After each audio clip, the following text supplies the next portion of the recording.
I have been here since yesterday. As I said yesterday, this is a terrible tragedy. We yesterday went to the site. We went to the camps. We assessed the situation there.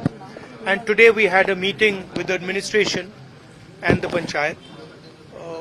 They briefed us on exactly the number of casualties they expect, the number of houses that have been damaged, and their strategy. We have said that we are here to help in any way possible. Congress family would like to commit to build 100+ houses here